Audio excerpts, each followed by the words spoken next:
Ayo, selamat kembali ke Kupi-Kupi Go. Perkongsian hari ini saya ingin berkongsi tentang tradisi unik masyarakat di negara kita. Lebih khusus lagi, tradisi perkahwinan yang hari ini nampak ganjil tetapi dulu adalah satu perkara yang normal. Seperti pengantin lelaki kalau mahu meminang pengantin wanita perlu membawa kepala pihak musuh sebagai wang hantaran, ataupun wang hantaran dikira melalui tiang rumah pengantin wanita. Itu adalah perkongsian kita pada hari ini mengenal budaya unik masyarakat kita pada zaman dahulu. Ini adalah 5 tradisi perkahwinan zaman dulu yang unik ataupun pelik. 5. Menculik pengantin wanita. Sesetengah masyarakat Iban, Sarawak. Mesti rata-rata anda di sini pernah mendengar tradisi perkahwinan melarikan ataupun menculik pengantin perempuan di Kyrgyzstan. Ini dikenali sebagai ala kacu.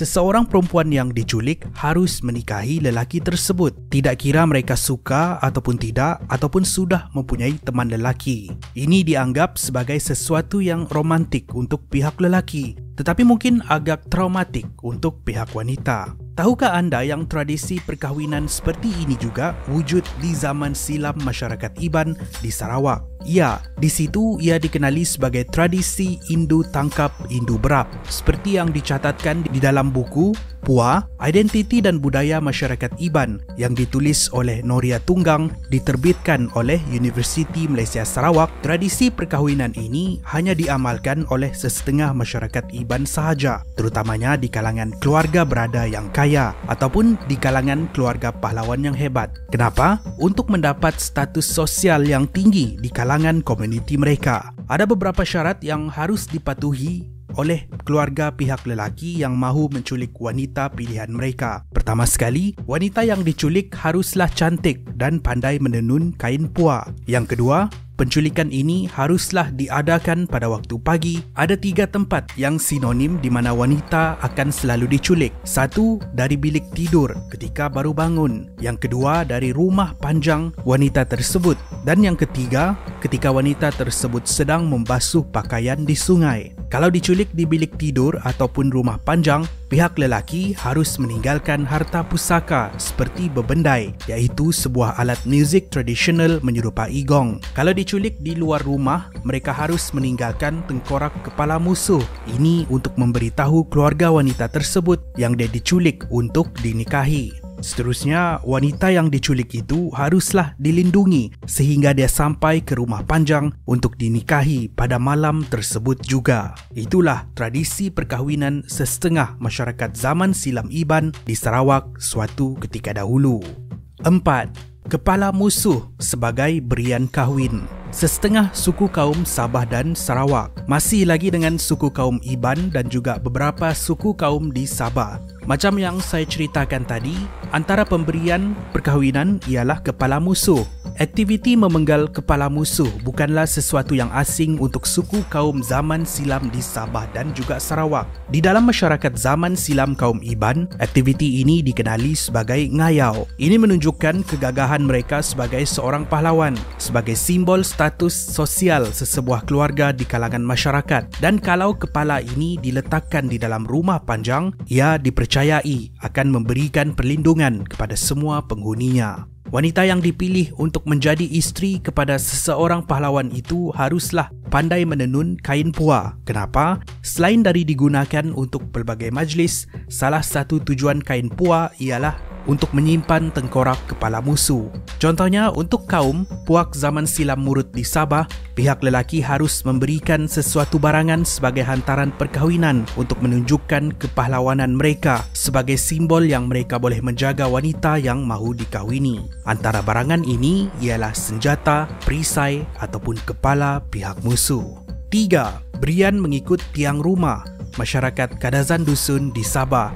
Ini pula ialah sebuah tradisi yang diamalkan di kalangan masyarakat zaman silam Kadazan Dusun di Sabah. Tentang jumlah pemberian berbentuk wang adalah sama dengan jumlah tiang rumah yang keluarga perempuan duduki. Contohnya, satu tiang bersamaan dengan RM1,000. Kalau wanita tersebut berpendidikan dan mempunyai status dan darjat yang tinggi, harga tiang akan menjadi semakin tinggi. Walau bagaimanapun, syarat mas kahwin mengikut tiang ini sebenarnya lebih kepada satu simbolik. Ia tidaklah bertujuan untuk menyusahkan pengantin lelaki, tetapi untuk melihat kesanggupan lelaki untuk meminang seseorang wanita. Ia juga sebagai satu simbol untuk pihak keluarga pengantin wanita yang mereka berat hati untuk melepaskan anak perempuan mereka pergi. Di zaman moden ini, tradisi hari ini tidak lagi diamalkan sebab agak sukar untuk menilai wang pemberian dengan tiang rumah. Apa tidaknya, ada yang berumah banglo, ada yang rumah tidak bertiang, ada yang tinggal di kondo dan apartmen.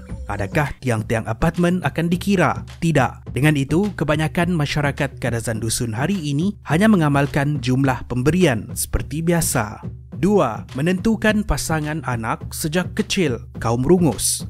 Ini pula ialah adat perkahwinan suku kaum zaman silam rungus yang tinggal di Sabah. Tidaklah terlalu ganjil jika dibandingkan dengan adat perkahwinan yang lain di dalam senarai ini. Pada zaman silam, dahulu ibu bapa yang akan menetapkan pasangan untuk anak mereka sejak anak mereka berumur 4 sehingga 9 tahun lagi. Ini akan dilakukan tanpa pengetahuan anak dan bila mereka sudah dewasa, mereka akan dikahwinkan seperti yang dipersetujui. Adat ini dikenali sebagai popi bumbung ataupun miandui. Kalau seseorang anak sudah dewasa tapi belum ada lagi pasangan, ibu bapa yang akan mencari dan menentukan pasangan anak mereka dan pilihan ibu bapa ini mesti dituruti oleh si anak. Apa yang menarik tentang adat perkahwinan zaman silam rungus ini, semasa perkahwinan didaftarkan ada satu syarat tradisi dikenali sebagai lapik banda. Syarat ini diberikan kepada suami yang menyatakan kalau mereka tidak menjaga isteri dengan baik, menghormati mertua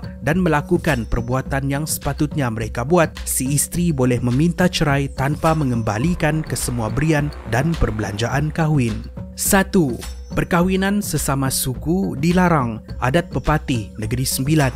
Dari adat-adat perkahwinan suku kaum di Sabah dan Sarawak, kita akhiri video ini dengan adat perkahwinan suku kaum Melayu di Semenanjung, khususnya adat perkahwinan di dalam adat Pepatih. Adat tradisi yang diamalkan di Negeri Sembilan dikenali sebagai adat Pepatih. Untuk masyarakat zaman silam Negeri Sembilan, mereka terbahagi kepada 12 suku kaum yang berbeza-beza. Setiap suku hubungan mereka sangat rapat, ibarat sebuah keluarga yang besar. Kesemua 12 suku ini mengamalkan satu adat perkahwinan, tidak boleh berkahwin sesama suku walaupun tidak mempunyai ikatan persaudaraan yang dekat. Kalau ada yang berkahwin sesama suku, ini dianggap sebagai sumbang mahram. Mereka hanya dibenarkan untuk berkahwin dengan suku yang lain. Walaupun begitu, seperti juga adat-adat tradisi perkahwinan yang lain di dalam senarai ini, adat tradisional ini tidak lagi diamalkan pada hari ini.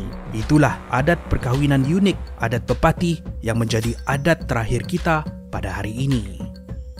Terima kasih kerana menonton. Itu adalah perkongsian kita pada hari ini. Semoga perkongsian ini bermanfaat untuk semua. Akan lebih banyak lagi episod menarik dimuat naik pada masa hadapan. Saya jumpa dari episod yang seterusnya. Kupi-Kupi Go, menarik setiap hari.